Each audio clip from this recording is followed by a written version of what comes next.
All right, hello and welcome. So, if you're gearing up for your IGCSE First Language English exam, you already know the directed writing task can feel, well, like a bit of a beast, right? But don't you worry. Today, we're going to break down exactly how to tackle the letter format. We're going to turn it from something you might dread into a real chance to score some serious marks. Okay, let's get right into it.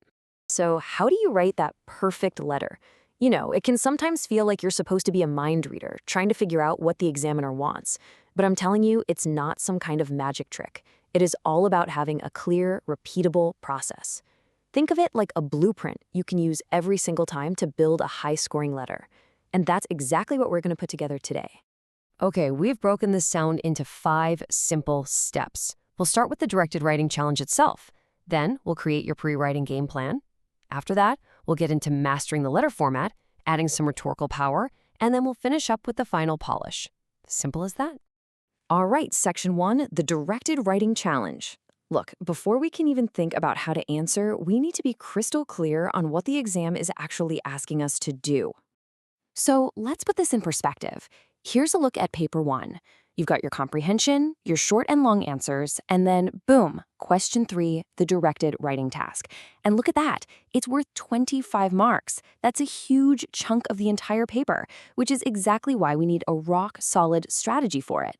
Okay, let's get into the nitty-gritty. You're responding to a passage, text C, and you've got a word count of 250 to 350 words. But here's the really important part. Pay attention to this.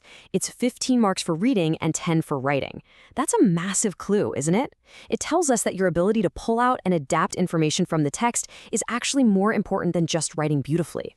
Now, the format can vary. You might get a journal or a speech, but today we are laser-focused on the letter. So, with that in mind, let's talk about your pre-writing game plan. The best answers aren't just written, they're built. And that construction starts before you even write a single word of your letter. And here it is. This might be the single best tip you'll get for this entire exam. Read the question before you read the passage. Seriously, why? Because it completely changes how you read. You stop being a passive reader just taking it all in, and you become a detective. You're going in with a mission, actively hunting for the exact clues you need. It makes your reading incredibly focused and so much more efficient. Okay, so here is your 4-step plan. It looks simple, and it is. First, you decipher the question using VARP. That's voice, audience, register, and purpose. Basically, who are you? Who are you writing to? Should it be formal or informal? And what's the goal? Got it? Good. Step 2, get out 3 different colored highlighters, one for each of the 3 bullet points in the question, and go hunting in the text. Step 3, make a quick list of the points you found for each bullet. And finally, step 4, sketch out a super quick plan for your letter. Honestly, this whole thing should take maybe 5 minutes, but it is the foundation for everything that follows. All right, your game plan is locked in. Now it's time to actually start building the letter, paragraph by paragraph. And the great news here is that there's a really clear, almost paint-by-numbers structure that you can rely on every single time. So first things first, you've got a choice to make. Is this a formal or an informal letter? Are you writing to someone you don't know, like a council member or a newspaper editor? Or are you writing to a friend? The question will always tell you. And getting this right is absolutely crucial because it determines, well, pretty much everything. Your tone, your language, how you open, and how you close. And when it comes to the opening, just follow the rules. It's that simple. If it's formal and you don't have a name, it's Dear Sir/Madam. If you do have a name, it's Dear Mr. or Mrs. whatever their name is. And if it's informal, it's just Dear and their first name. This is not the place to get creative. Just stick to the conventions. Okay, your first paragraph. This is where you state your purpose. If it's a formal letter, you get right to the point. No messing around. I am writing to express my deep concern about something direct, professional. For an informal letter, you can warm up a little. How are you? Or hope you're doing okay. And then you can explain why you're writing. Now, the main body of your letter is actually incredibly simple to structure. Think about it. The question gives you 3 bullet points, right? So you're going to write 3 main paragraphs. It's a 1-to-1 match. Your second paragraph tackles the first bullet point, your third paragraph tackles the second, and your fourth paragraph tackles the third. Just take the points you highlighted in your plan and develop them, 1 paragraph at a time. It's a foolproof way to make sure you've covered everything. Okay, now a really, really big warning here. Please listen to this. Do not lift phrases directly from the text. The examiners want to see that you understand the ideas, not that you're good at copy-pasting. You have to put things in your own words. It's a classic trap, and so many students fall into it. Avoid it at all costs if you want those top marks. And just like we started with clear rules, we're going to end with them, the sign-off. If you started formal with Dear Sir/Madam, you have to end with Yours faithfully. If you use their name, like Dear Mr. Smith, you end with Yours sincerely.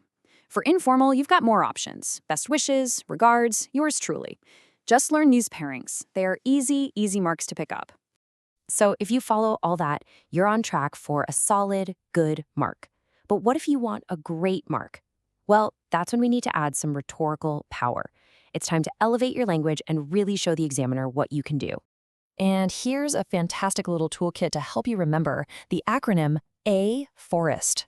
You've got A for alliteration, F for facts pulled from the text, O for your own opinions, R for rhetorical questions, E for emotive language, S for statistics, again from the text, and T for triplets, also called the rule of 3. Try to sprinkle some of these into your paragraphs to really make your writing pop. But why does this actually matter? Is it just for show? Absolutely not. The marking criteria, the sheet the examiner uses to grade you, specifically looks for your ability to develop ideas and achieve certain effects. Using these A-FOREST devices is you literally showing them that you can do it.